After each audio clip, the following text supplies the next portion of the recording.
50 ওভারের বিশ্বকাপে শেষবার খেলতে দেখা গিয়েছিল তাকে। তারপরে একাধিক টুর্নামেন্টে শেষ হয়ে গেলেও দেশের জার্সিতে মোহাম্মদ শামিকে আর দেখা যায়নি। অস্ত্রোপচার হওয়ায় তিনি মাঠের বাইরে এখন অল্প স্বল্প অনুশীলন শুরু করেছেন। তবে পুরো ছন্দে ধরা দেয়নি শামি।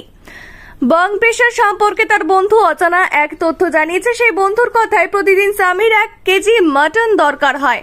শামির বন্ধু উমেশ কুমার ভারতীয় পেসারের ডায়েট নিয়ে মন্তব্য করেছেন। শুভঙ্কর মিশ্রর ইউটিউব চ্যানেলে শামির বন্ধুকে বলতে শোনা গিয়েছে, শামি সব সহ্য করতে পারে কিন্তু মাটন ছাড়া থাকতে পারে না।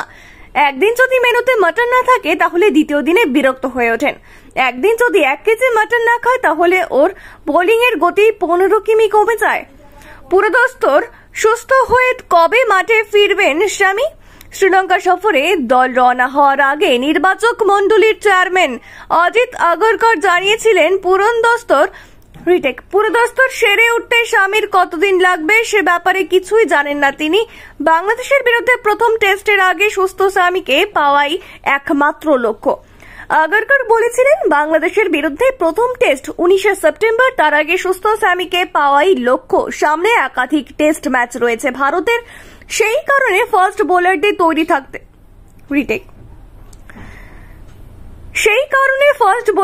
তৈরি রাখতে হবে। আগরকর বলেন, সামনে অনেক টেস্ট ম্যাচ রয়েছে, আমাদের গভীরতা দরকার। বুমরাহ, শামি এবং সিরাজ রয়েছে ঠিকই, তবে প্রথম শ্রেণীর ক্রিকেটে অংশ নিতে হবে, তৈরি করতে হবে ভবিষ্যতের জন্য।